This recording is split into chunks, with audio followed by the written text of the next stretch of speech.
Hi everyone, this is your host Greg Lamb. If you're in the Boston area, I'd like to invite you to an event I'm hosting, the South Shore Playwright Showcase, on August 20 at the Milton Public Library at 7 p.m. I'll be one of 6 playwrights who live in the South Shore, Mass area, including future guest co-host Ethan Warren, who will each have a 10-minute play read. It's free and we hope to see you there.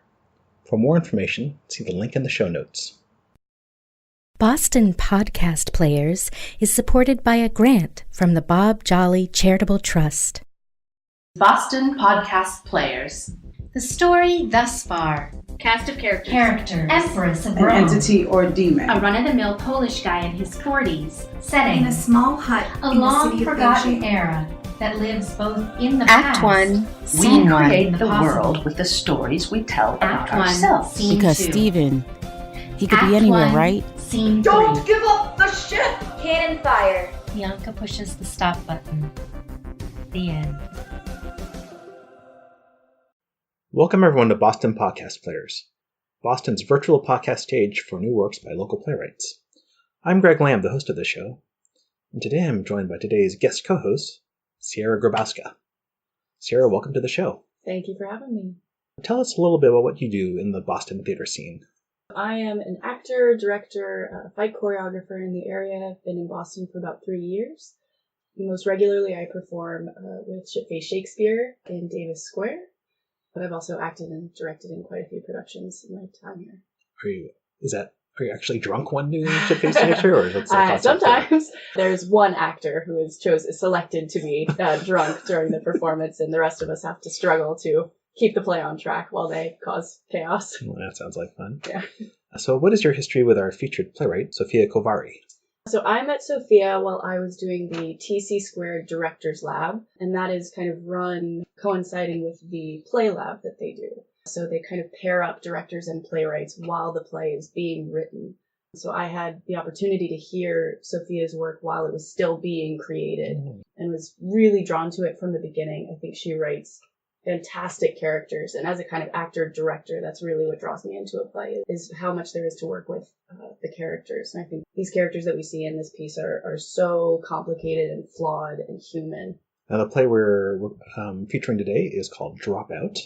What should we know about Dropout? So it deals with a lot of really intense emotions and traumas. Basically, up until this point in the play, we know that our lead, Rowan, has run away from the military, and she's in a very fragile mental and emotional state.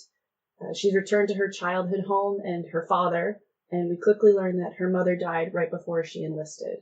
So she hasn't dealt with her feelings about this at all.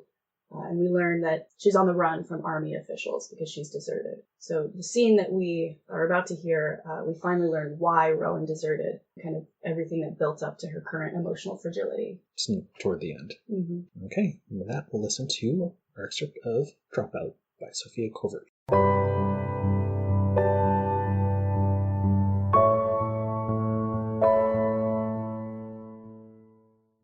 Characters. Rowan, early 20s, parachutist in the American Army. Athletic, strong. Verb, escapes. Zoe, early to mid-20s, parachutist in the American Army. Athletic, chipper. Verb, fights. Leandra, early to mid-40s, Rowan's mother. Fruity. Verb, sacrifices. Setting, a graveyard in Winthrop, Massachusetts. Spotlight, Rowan stands downstage. Hi, Mom. Sorry it's been a while. It took a while for me to get over here. Traffic was terrible. I'm kidding. Sorry. I miss you, Mom. I've never missed you more than I do now. I'm so sorry I never came before. I wasn't ready, but I think I am now. You're waiting for me to tell you what I did. God damn it, there's something about being in a graveyard that makes me feel like I need to be honest. Sorry. Probably shouldn't have said God damn it. That's heretical, right? I don't know. I didn't mean to do it. Or at least, I don't think I did. I attacked. I jumped. I succumbed. I don't know how, but no red flags came up when I enlisted. No, I did not tick the depression box on the form. Did you know the suicide rate in the Army exceeds the civilian one? I enlisted right after graduating college. A little older than Ro. I'd always wanted to join. I was so Excited to be in Alaska. We would have hated how far away it was. Adrenaline was pretty much the only thing that got me through basic training. That and ignoring what had just happened. I didn't want to think about it. No one had to know about my mom. She was in the army before me. She did Desert Storm in the 90s. She was wicked cool. She used to tell me all these stories. She made me get a bachelor's first. Zoe, you need your education. So I did. Majored in engineering. I like to build things. Paul and I were very young when she was born. Her little oops baby. She was so much like Paul. So quiet. A lot of times we were just at odds with my surroundings. On weekends, I just wanted to stay in bed and everyone else would get drunk or go hiking. I mean, that was normal, right? I was still grieving. I hadn't processed anything yet. Rowan and I met in training. Just how I imagine it, you know? Badass army chicks fighting together. We both decided to go airborne. We went through training together, 3 phases. Ground, tower, and jump. At the end, we earned our jump wings. That was our badge. As paratroopers. First sergeant would bark in my face about it. Payne, having your jump wings means something. Airborne is something to be proud of. We hold you to very high standards. I mainly just laughed and asked, was that a pun, sir? And he'd make me run a lap. I was really good at my job. Not like I was slacking or anything, but sometimes the medics were training us and I didn't want to look at another body. Everything was sort of swirling around in my brain. I started having panic attacks. They said I had to admit something was wrong. Dr. Turner. I told him, the hell with it. I'd barely turned 40. I didn't want to live with constraints. Not the best approach, but what else is there? Chemotherapy doesn't always work. Paul believed in chemotherapy. Paul believed in pills. Paul believed in shots. Paul believed in Dr. Turner and his fields of abitrexate and Rheumatrex. Paul has given his life savings to the Rheumatrex. I told him to just bury me in the backyard with the cat and be done with it. Ro was fragile. I loved her to death. She was my soldier. But on the inside, a feather could knock her over. She had a tendency to surrender. Mom told me never to surrender. You can get through anything, baby, she said to me. It's what would ring in my ears for a long time. You could get through anything. I had a tube everywhere. Paul thought I looked like an alien. I used to wait behind the door and jump out and scare him. Anything to keep my Rose smiling. I had to let her know it was okay. I had to let her know that you could get through anything. You could get through anything. That's what they all told me. Fuck, if I had a nickel. Why is it all the people who have never wanted to jump off a bridge say that? You could get through anything. I told myself to let it go. But it ate away at me. I knew I wasn't wrong. I remember that day. The first time I collapsed. Rowan was working on some sort of 8th grade science homework. The mitochondria is the powerhouse of the cell. You know, that bullshit. I was singing to Joni Mitchell in the kitchen. A typical Wednesday for me. And then, all of a sudden, my brain went blank. I crashed to the floor. I don't really remember anything else about it, but I woke up in the hospital a few days later. The cancer spread to your brain. No worries, I thought. Just another hurdle. No more pirouetting in the kitchen. Got it. I told Rowan my mitochondria weren't working. She didn't laugh. She distanced herself. I distanced myself from my platoon. But I worked hard. I proved myself worthy of those jump wings. For 2 long years, I tried to ignore the nightmares, seeing the bodies. And then, with a looming deployment, I cracked. I remember that day. I was called to our commanding officer for a spot report. Something dumb. I had a pen on me. You're not allowed to have anything on you except your canteen and Kevlar. It was him. the CO Zoe told me about last year. I tried to argue the charge, and he just shouted at me, "Don't fight back like Lafayette." Specialist Zoe Lafayette, sir. That's me. He had me in his office. He said he was impressed with my dedication and wanted to discuss my job options. It seemed normal. He was our CO. It was during office hours. I was excited that he wanted to help me further my military career. It's what I always dreamed of. I figured my mom would be proud of me if I could go elite. So I talked with him. And it wasn't until the hand on my thigh that I caught on. Zoe had been gone for a year. I wasn't expecting to hear her name thrown out like that. By him. The one who did it. I said, "Excuse me, sir?" But everyone called her a liar. Zoe. She never even told me. When I found out, I barely even believed it myself. I regret it now. I still remember that grip. His nails were dirty. I'd done the best to get it out of my mind. My memories already had a body count, but then I was face to face with him for the first time, alone, and he just brought her up so carelessly. And I was falling back into it again. I was seeing that plane that day. I was seeing every shitty thing that had ever happened. He smiled at me, those cold eyes under that buzzed hair. I just didn't want to deal with it, you know? He gripped my hand. He said to me, "Don't be a snowflake, Payne. I don't want to have to send another soldier to behavioral services." "I know you want it," he told me. I couldn't believe the words were coming out of his mouth. How had he gotten away with it? How could he just sit there so calmly and joke about Zoe after what happened to her? I said I'm leaving, and I got up to leave. He had a bottle of Johnny Walker Black Label on his desk. You know these guys. They're all alcoholics when they're off work. He grabbed my arm. I didn't even think twice. Had trained for ages, but no one trained me for friendly fire. I wasn't going to be next. I think I blacked out, brought the bottle crashing down on his head. There was a lot of blood. So many injections. I waited for another incident. Waited for my condition to worsen. Sang Rowan to sleep every night. I had to. Do you know how much blood comes out of a head injury? I remember panicking. That part is hazy. I blocked it out. There was nothing I could do. I gave Rowan some bullshit excuses for why I was bruised. I never intended to tell her. I just told her to watch out for him, that he was an asshole, and I lived with that. They wrote up a report.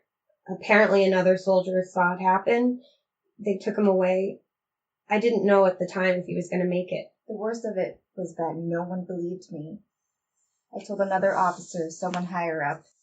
We technically have a system, not that it ever works. They just told me that it was a serious accusation and that he had never had allegations against him before. I said, "He's never been reported before. There's a difference." They didn't really understand. They had the officer send me to behavioral services for a personality disorder. I don't know what happened to him in the end. I remember hearing First Sergeant say he lost some language and motor abilities. This is why we can't have girls in the Army, they said. Never got a shred of respect after that. The girls didn't stick up for me.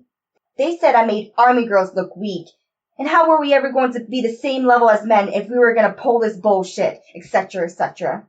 I felt weak. I felt so weak. But we're not. Mom served before me, dealt with the same disrespect and harassment I did. My strength is not defined by my white blood cell count. I didn't know what to do, so I ran. Didn't think twice. Wasn't easy either. They don't like deserters, but I'd attacked an officer. I knew what was coming for me. I am a strong woman. I was strong. He wasn't. He's a coward. Where was his dishonorable discharge? Where was his loss of career? Where was his fucking jail time? Of course he was never punished. I felt powerless against the disease. 90% of us get involuntarily kicked out after sexual assault allegations. What was I supposed to do? People love to say support our troops until they're chronically depressed. People like to say they beat cancer. To me, it's not a game of winning and losing. I was afraid it was going to continue. I didn't know what to do. So that day, we were all loaded up on the C-17. We were practicing landing information. So I left, called Dad, and managed to get a civilian flight home before they blared my name all over the state. It was my turn to jump. And I jumped. and I needed to deploy my parachute. I couldn't believe there weren't police waiting at my doorstep. And I just chose not to deploy it. It was a Friday. My heart gave out in the middle of a Sex and the City rerun. And I was gone. I have to be the one who makes it. I have to. Blackout.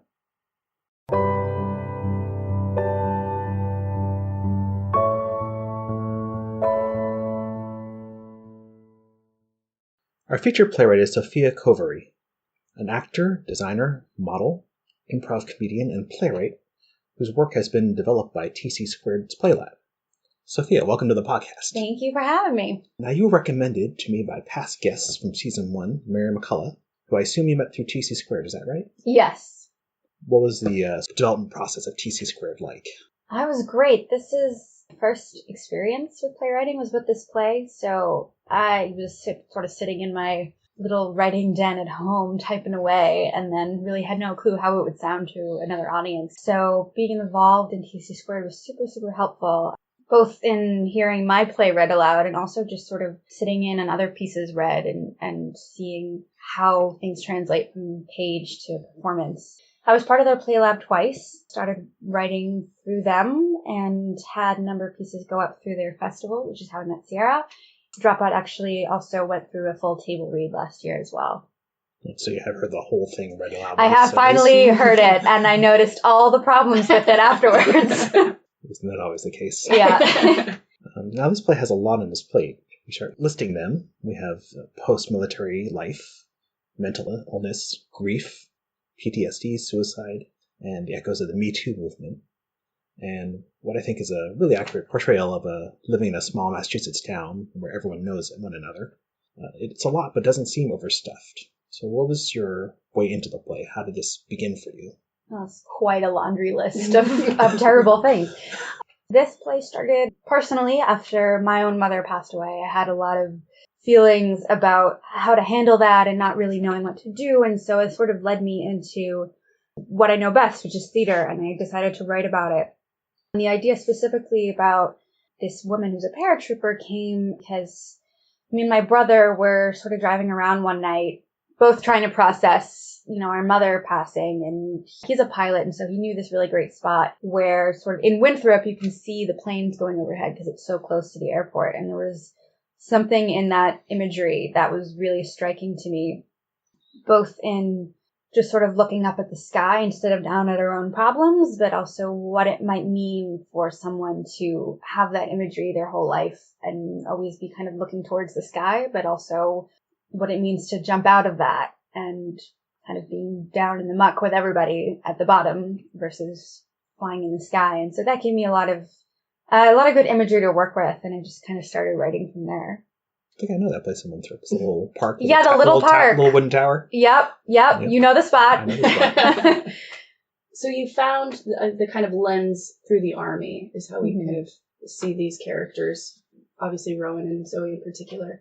What drew you to using the army as kind of the vehicle for this story? I had met a bunch of people who are in the army, and they always had really, really fascinating stories, both in the way that they sort of deal with trauma. I mean, a lot of them speak so casually about the things that they've seen, and something that is established throughout the rest of the play where Rowan really casually talks about some terrible things that she's witnessed. And I just think it's a really interesting breeding ground for a lot of mental illness. And I mean, all those statistics that you heard are true about suicide rates being higher in the army and the sexual assault and all of that. It's really upsetting, but I thought it was a good way to delve into, this is a character who's been through trauma and puts herself in this sort of extreme situation as a way of escaping, and what that mindset does to her and what it does to a lot of people. And for some people, it's the perfect fit, and that's where they really thrive. And some people really, really have their biggest mental breakdown when they're in that kind of really, really stressful situation. And I just think there's some really fascinating psychological things that happen in that environment. So yeah, absolutely. And I was also interested in the idea of patriotism in the play and how it manifests. And we have Rowan early on in the play kind of call out false patriotism. Right. So I'm just curious, what is patriotism to the lead in this play? And is it changed through her experience? Yeah, I mean, that question is sort of interesting depending on what time you ask that question. because I started writing this, I think, shortly after Trump was elected, and I think thoughts about patriotism can kind of shift depending on what time in history. I think the idea of false patriotism comes when the line where Rowan says people love to say support our troops until they're depressed. We have this, imagery of American flags and being proud of who we are as a country and our troops protecting us. And there's this sort of dichotomy where on the other side of that coin is people who don't really care. We don't treat our veterans well. There's a lot of homeless veterans that we sort of don't care about after they've come home, and they suffer really severely from PTSD and all sorts of other things. We're so, quote, patriotic now that we're so nationalistic and we don't want immigrants coming in. And I think that's sort of what my idea of false patriotism is. It's sort of a double-edged sword. And I think for Rowan, she's sort of seeing into that a bit as someone who, like a lot of young enlistees, is that a word? Enlistees? Yeah, in the army, they sort of have this idea of patriotism and that they want to go fight for their country. We saw that after 9/11, so many people just signed up right away. And a lot of them get really disillusioned. And I think that's something that Rowan experiences, having gone on a sort of a whim to escape her own problems and then seeing what is being asked of her and what the environment that is. So, it's an interesting thing to think about. I think we should maybe mention that in the play, she returns home from army training, and everyone sort of in the town is sort of falling over themselves to sort of honor her as a soldier. Right. And she rankles at it. And eventually we find out that she is in fact AWOL for the reasons that we hear in the excerpt. Right. So that's, you see all these signs, welcome our troops home. And then she's sort of hiding this fact that she is on the run. And so it creates a lot of tension throughout the play. Now, your brother was a pilot. Was he a military pilot or a civilian pilot? No, I made him sound cooler than he is. He has a pilot's license, and so he occasionally flies, but I think he would consider himself a pilot. But he's really into planes. If you can fly a plane, I would call you a pilot. Yeah, so I think he would love to be a private pilot one day. He has his pilot's license. And I think people who are pilots have a really interesting way of talking about it. Being free in the clouds and everything. So for the sort of army details in here, which there are plenty, you had to research that or show it to people? Yeah. I went through just Alice in Wonderland into the rabbit hole, figuring out all the research for, there's so many details in the army of every little code going for, different offense and all. There's just so much to dive through. And I just have files and files stored on my laptop of information that never actually even made it into the play. But do you have a favorite detail that you can get in the play? A favorite detail that didn't make it. I actually learned a lot about friendly fire. I can't remember if it was maybe the Vietnam War, where soldiers, like we were talking about, got really disillusioned and just started opening fire on their own commanders. And that became it has a name that's not friendly fire. I can't remember what it is, but it's pretty tragic. But something that did make it into the play, the fact that Rowan has a pen and gets called out for it. She's really you're really not allowed to have any speck of anything personal on you when you jump from the plane. So this guy's like, you got a pen, you're coming out. So there's all sorts of ridiculous things. Is that for safety or just for... I could not tell you for the life of me why that is. It's probably just they really like rules. I really don't know. It is interesting, though, this kind of idea of stripping you of anything personal, stripping you of, ultimately kind of any humanity so that you can just go out and do whatever you're ordered to do. Right. And obviously, Rowan is running from her humanity kind of into the army. So it's interesting that ultimately is kind of her downfall. She's not able to escape her humanity by stripping it all away. Right. So was that very intentional to kind of have that get turned on its head for her as soon as she enlisted this thing that she thought that she wanted and was going to be on paper the perfect escape, and it just doesn't. It does the exact opposite. Yeah. Oh, I think it's one of those things where people go to the army because they don't know what to do with their lives, or they don't want the responsibility of thinking, what do I want to do? There's someone who tells you every step of the way, this is what you got to do. And sometimes those rules are restrictive, and sometimes for people they're freeing because they don't know, how to make their own decisions yet, or they don't want that responsibility. And so I think Rowan, having come from the tragedy of seeing her mom die and unable to deal with that, runs away to kind of strip herself of all those feelings and really sort of put herself in this non-emotional place, and ends up finding it to be not what she expects. So this, you said, was the first play you've ever written? Yes. So how did you decide to write a play? One day I was like, now I'm going to turn this into a play, because I've been doing theater my whole life, and that's really the only way I know how to process things. So I sat at my laptop for a really long time before I ever got a word out. It's a difficult medium to work with. In high school, I wrote a very terrible screenplay for my senior thesis, and I got very used to sort of film writing in the sense that you can cut between characters and you can cut scenes and, all these different things that are very specific to film and not theater. And then I sat down and was typing that a character started running and then we saw them somewhere else. And I was like, wait, I can't do that. So it took some time to get used to, but I felt like the theatricality of the story would lend itself well. Did you have any plays or playwrights out there that you considered models of playwriting, or were you just coming up with things on your own? Some things were coming up with on my own. I watched some YouTube tutorial, which I'm sort of ashamed to admit. I mean, all the classics. I don't know if there was any specific playwright whose style I was necessarily trying to emulate. Of course, every playwright I've ever known is now shot out of my brain as I'm forced to think of their names. But I'll probably think of them in like 5 seconds, so I'll come back to you. No, I think the piece reads as very originally your voice. It's a really unique writing style and perspective, and that's part of what drew me to it when we were initially looking at directing this first excerpt for the festival. And you would never guess that this was the first play. No, because it really absolutely not. It really seems like the playwright knows just what she wants. Yeah, and the theatricality of it, and particularly the excerpt that we worked today, is the overlapping text and just the rhythm and the pacing of it is so natural and so just completely strewn with emotion. I love it.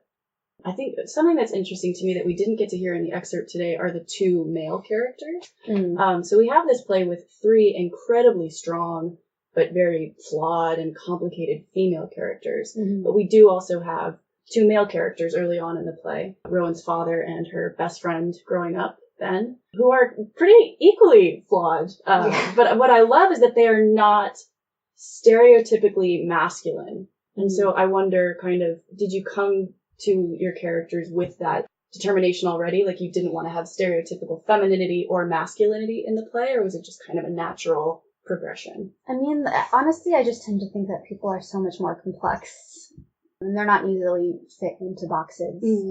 So I don't think it was ever an intention, I want this character to be female, but act not feminine, what does that even mean? What does masculine and feminine really mean? It's hazy. But at the core, I thought it was very much a woman's play. It's about these 3 women and their male counterparts sort of struggling to know how to cope with this feminine power, I suppose. And these 3 women who are faced with things that we can't imagine.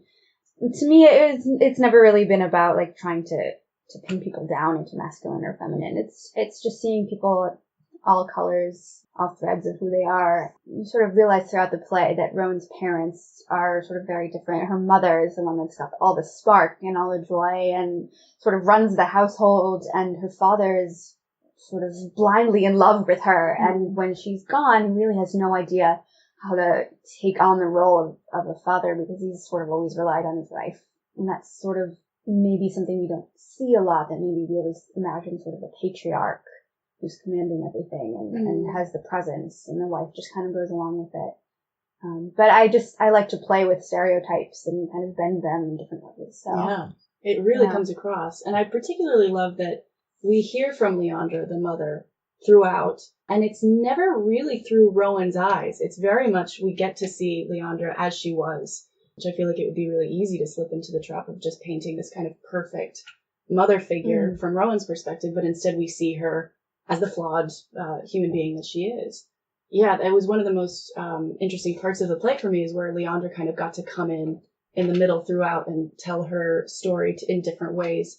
I wish you mentioned that Rowan is the only living female character here. Then sort of Leandra and Zoe are kind of memories of people who have passed on. Yeah.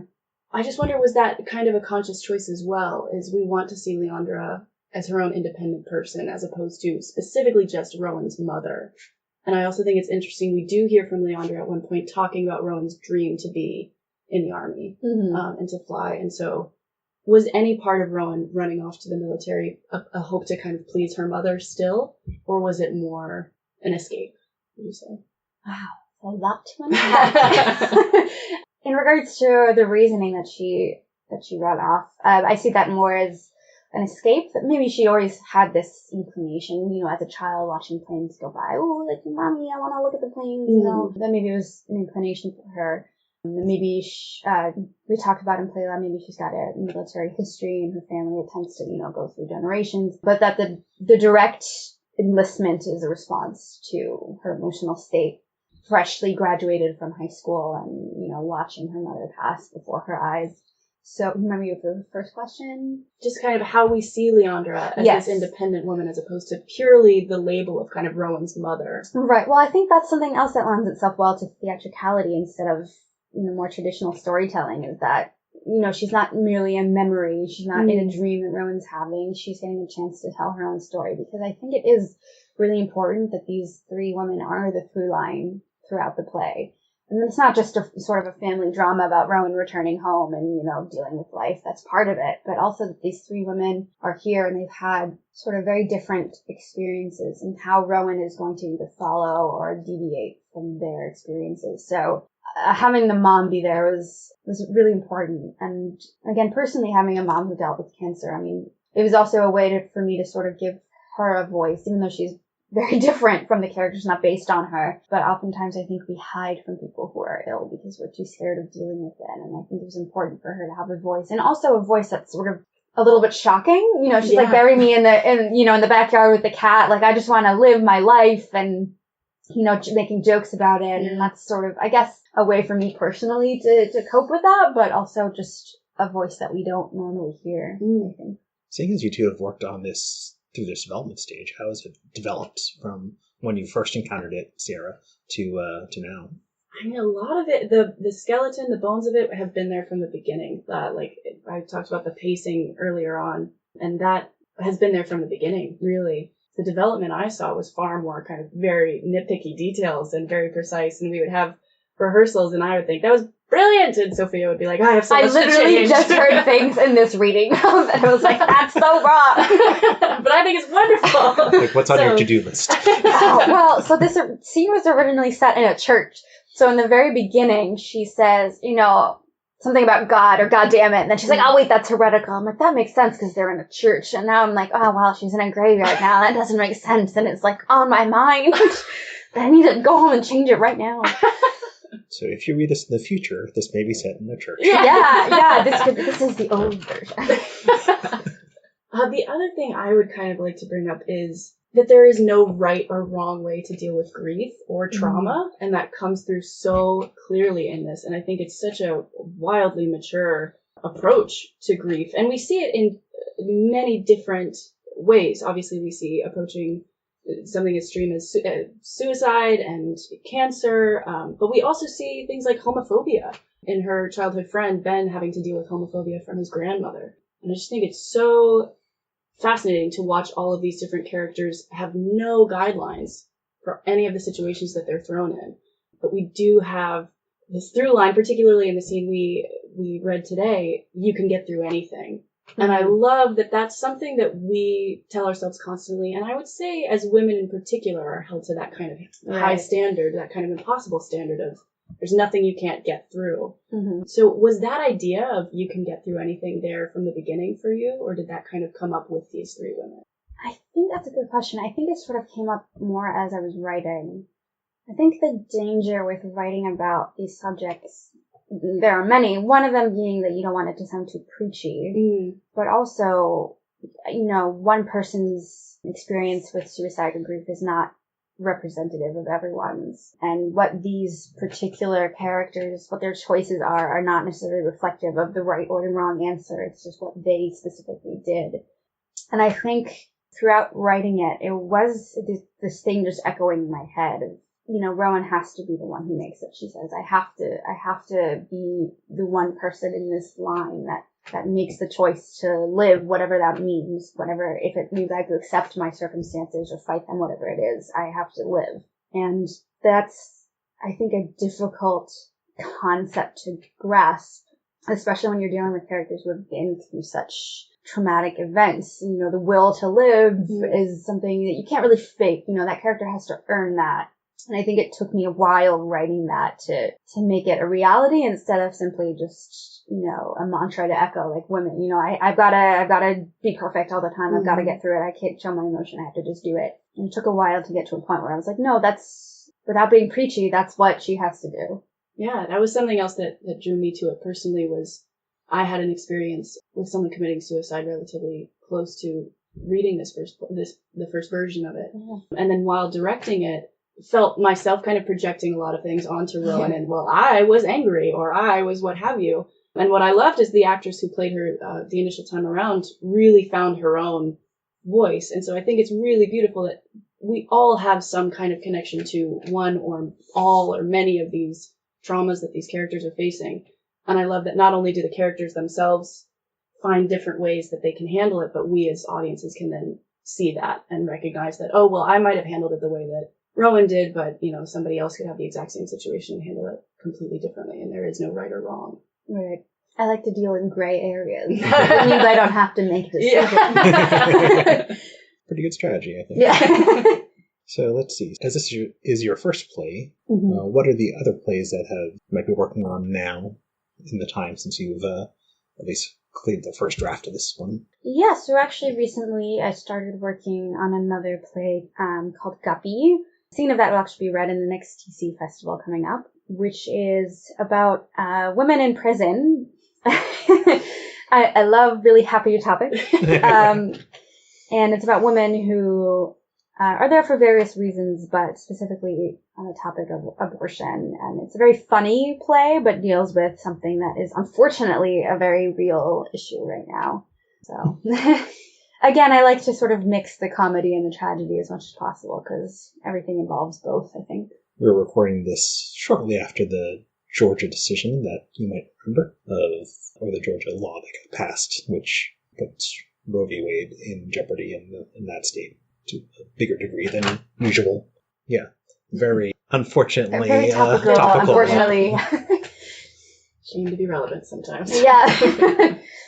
But yeah, so that's something that I'm working on now, which also sort of blends the comedy and tragedy. The scene that will be read is a very funny scene about these women just like playing a game of chess and just talking about stuff. And again, blending something that's really unfortunate with, you know, covered with humor. I think maybe I do that as a person. I just make jokes instead of being real sometimes, and I think that translates into my writing. Well, speaking of jokes, you also do other things. Like I saw that you were improv comedy. Is that right? Yes. And I think you've done acting and modeling. And is choreography, is that you too, or is that just Sierra? I know that applies to me. It might also apply to Sierra. Yeah.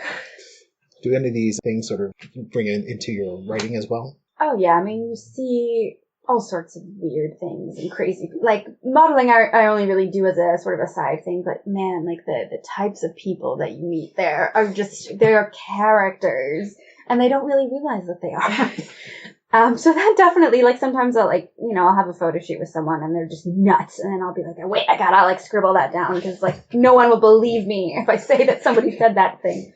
And yeah, I think, you know, improv and writing and acting are all very intricately linked. Improv is all about creation, and, you know, on the spot is different than writing, but I think a lot of those creative impulses come from the same place. Mm-hmm. Yeah, I feel like with improv, so much of it is saying yes, right? Yeah. So yes, I am.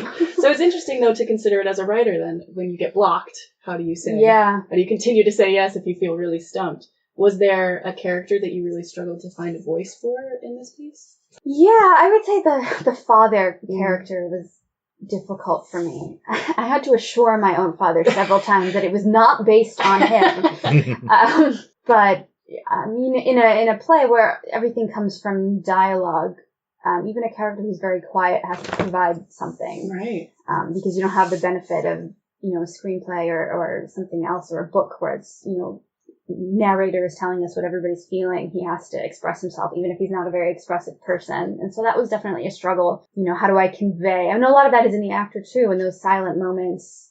How does his actor portray what he's feeling? But in dialogue, it was hard. It was hard for me to make him realistic as someone who lost a wife and is also on the brink of losing a daughter and, never having been in that situation. I'm only just trying to imagine how someone would feel, and someone who internalizes everything. If everything is inside, he's still a character. How is he going to talk and express that? So that was a little bit difficult. It was fun to have him be sort of an odd couple. Best buds with Rowan's best friend from. Yeah, sort of that unlikely friendship where in the wake of, Rowan's mother passing and her just jumping off to the army, they're really the only two people that they have, and they're just very different. So, unlikely friendships. Scheduling this episode had its challenges, partly because we were living for a period of time in Tel Aviv, doing theater there, is that right? Yes, I was doing production and marketing for a theater company there. What's the theater scene there like? Wow, it's different. The company specifically that I worked for is a very, very, avant-garde sort of experimental company, unlike anything that I've ever seen. And they did a lot of not just straight theater, but dance and multimedia and all these they really bent the rules of theater a lot, which I found really inspiring. In Tel Aviv, they have, sort of two big theaters, which I suppose is similar to here. We've got the ART, we've got the Huntington. So we've got those two big theaters. They have a National Theater of Israel, which is similar to the National Theater in London, but we don't have a National Theater. And they have a lot of fringe. So I guess in some ways it's similar to Boston. I would say that they bend the rules a little more. They're very much known for dance, so I think they incorporate a lot of movement and dance into their pieces, maybe more than we do. But it's very laid back. I mean, everyone lives on the beach, so, you get out of rehearsal, you go to the beach. It's very different than here, you get out at 11 o'clock, you're like, man, I need a drink. I need a beer. Do you think that'll influence future projects for you? Kind of just even the vibe of the theater scene there, how that will impact future work? I mean, certainly in my dealings with this theater company, it's called Habayit, Habait, if you ever want to look it up. Just in seeing how they do things. It's a very small company, but what they managed to pull off is really interesting. I think watching it, it's mainly in Hebrew, and being sort of not a native speaker, but relatively good in Hebrew. I mean, I really appreciated the sort of movement-y elements of it when I couldn't understand the words. I think I'm more interested in sort of breaking rules now.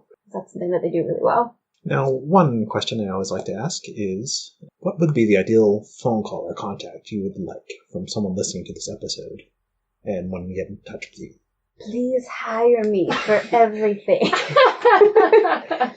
I mean, I'm still working on this play, and I know there's still a lot of kinks I got to work on it, but I would love to see this put on as a full production. I've had a lot of people reach out and say, I've dealt with similar things. It meant a lot, which is the whole point of why I do things like this. So if and when, there comes a time where it can be staged fully, I mean, that would be just amazing. I wonder if there are theaters that specialize in sort of military themes. I'm sure there are. I know there are contests. I know there was a contest last year at Salem State for military theme, but I think it might have been short plays, but I remember seeing that, but I don't remember. Yeah, it might happen again, but I'm not sure. Yeah. I know at least that one existed. There's a program, I can't remember what it's called now, maybe Warrior to Writer or something like that, where it pairs, I think, theater professionals with veterans, or it provides an outlet for veterans to write, and some of those end up into plays. I can't remember what it's called now, but there is, I think, appropriately, an outlet for people who have those experiences, because they're so not relatable to us lowly civilians that it's important for those stories to get out, I think. You have such a catalog now of military facts. I know, they're just in my brain. I have no use for them, really. But I got you. If I'm ever on Jeopardy and there's a category about that, I got it. I'll be a millionaire. So if anyone wanted to look into your work, where would they go? I have a website. It's pretty simple, sophiakoevary.com. Sophia with a PH, Koevary. If you Google me, you'll probably come up. And all the stuff you do, modeling, acting, writing, etc. Yeah, it's currently under construction, but the bones of it are still there, so hopefully by the time this podcast comes out, I will have finished it. Well, Sophia and Sierra, thank you for joining me, and to everyone listening, support new plays and support local playwrights.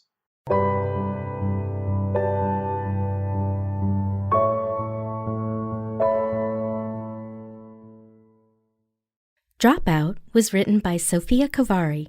Rowan was played by Elizabeth Rouse. Zoe was played by Lisa Nguyen. Leandra was played by Andrea Humez.